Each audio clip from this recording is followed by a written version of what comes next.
Don't go there. Tolani was exhausted. The banking hall had been chaos from morning till evening. Angry customers shouting, system failures, and her manager breathing down her neck about targets. All she wanted was to get home, eat something hot, and collapse into bed. She loosened her scarf as she walked down the Surulere street, her corporate heels clicking against the pavement. The Lagos night was thick, foggy. The street lights flickered like they were tired too. A Danfo bus passed in the distance, its headlights billowing through the haze like two angry eyes. Shadows stretched along the road, longer than they should have been. Hello guys, welcome to my channel where interesting African folk tales about love, history, life and courage are told. Don't forget to like this video, subscribe, share it with your friends and drop your thoughts in the comment section below.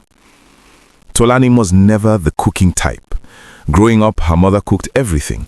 Now she shared a flat with her friend Lade in Surulere. Every Sunday, Lade meal prepped jollof, stew, vegetables, begging Tolani to join.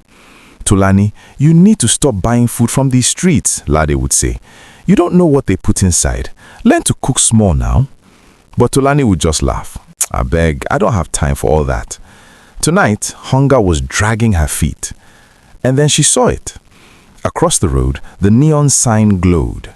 Golden Restaurant. The light wasn't normal. It was golden, but too golden, like honey mixed with fire. Smoke curled upward, like spirits rising. Tolani's stomach growled. She was about to cross when bony fingers gripped her arm. Tolani spun around. An old woman stood there, torn wrapper, bloodshot eyes, gray hair wild. Her fingers were thin and hard, gripping Tolani like claws. The old woman smelled of sweat and something earthy. Don't go there, the old woman hissed. Tolani tried to pull away. The grip tightened. People who eat there, the old woman whispered, don't come back the same. Tolani's heart skipped. Mama, I beg, leave me, I'm tired. The old woman's eyes glowed faintly, just for a second. If hunger kills you tonight, let it kill you, she begged, but don't eat there. People were staring now. Embarrassment burned Tolani's neck. She yanked her arm free. Thank you, Ma, but I'm fine. And she hurried across the road. Behind her, the old woman stood at the curb, praying. But her shadow didn't stay behind her. It stretched across the road, long and thin, like a spirit reaching for Tolani. Tolani ignored it. She stepped into Golden Restaurant. Golden Restaurant was beautiful. Too beautiful. Soft jazz played, the floor shone, the air smelled like heaven, stew, grilled chicken, fried rice. And yet, something felt wrong. The customers sat quietly, chewing slowly, smiling like they were under a spell. Their eyes looked lifeless. Tolani swallowed. A waiter appeared instantly. Tall, slim. His smile was too wide. His teeth were too perfect. Good evening, madam, he said smoothly. Welcome to Golden Restaurant. What would you like today? Tolani forced a smile. Fried rice and chicken. Coming right up. He glided away. Tolani sat down, her phone buzzing. Laide, where are you? I made a goosey soup. Tolani typed, almost home, getting food first. Laide replied, Tolani, again, you need to stop, oh. Tolani sighed and silenced her phone. She looked around again. Everything was spotless. Then she noticed something. The kitchen door was slightly open, and the darkness inside looked like a mouth. Steam spilled out slowly, like ghost breath. Tolani stood. Her reflection on the polished floor looked distorted. She moved toward the kitchen door, slowly.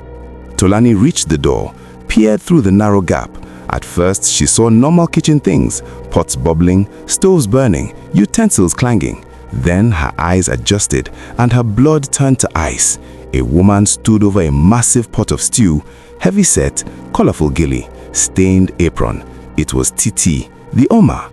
Her face was half-lit by the red glow of the pot. Tolani watched. Titi lifted her arm, reached into her armpit and scratched, aggressive, deep. Her armpit was full of rashes, raw, inflamed, oozing. The rashes glowed faintly, like cursed markings. Tolani's stomach lurched. Without washing her hand, she plunged into the stew. She stirred slowly. The stew bubbled, and for a moment, Tolani swore she saw a faint screaming face form and disappear. Titi scratched again and stared again. Tolani covered her mouth. Then Titi leaned closer to the pot and whispered. The air felt heavy. The steam twisted into snake-like shapes. Titi smiled, a satisfied smile. Tolani's mind raced. Her grandmother's stories came rushing back. Stories of desperate people who went to Babalawos for success, charms, rituals, taboos. Do this and you will prosper, but if anyone sees you, you will die. Tolani's breath caught. Her eyes met Titi's. Reality seemed to blur. Titi froze. The spoon dropped into the pot with a splash. Her face twisted into terror. "No," she whispered. "No, no, no." She staggered back, clutching her chest, and behind her, dark shadow hands rose slowly, reaching. Tolani didn't wait. She turned and ran. Tolani crashed out of the kitchen. The restaurant lights flickered violently. Customers kept eating, mindlessly, like zombies. The waiter turned his head slowly to watch her. His smile was still wide, but his shadow on the wall, it wasn't human. Tolani sprinted out. The neon sign glowed behind her like a curse. Fog wrapped the street. Her own shadow followed her, but it was delayed, like something was chasing her. She ran until she reached her apartment corridor. The hallway looked darker than it should have been. Her hands shook as she unlocked the door. Inside, Lady stood in the kitchen holding a spoon. She froze at the sight of Tolani, sweating, trembling, eyes wild. "Tola, Jesus, what happened?"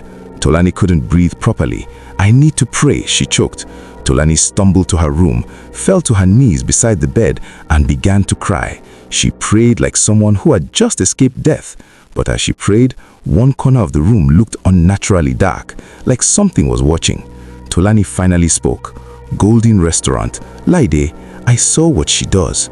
Tolani explained everything. The rashes, the scratching, the stew, the whispering. Laide whispered, trembling, "You think she went to a Babalawo?" Tolani nodded slowly. "That food, it wasn't food, it was bait." Laide grabbed her hand. "You didn't eat it. God protected you." They prayed together. Warm light filled the room, but outside the window, faint shadow silhouettes stood, watching. The next morning, Tolani woke up different. Her fear had hardened into wisdom. She sat at the table with tea. "Teach me," she said, "to cook everything." That afternoon, Tolani stood beside Laide in the kitchen.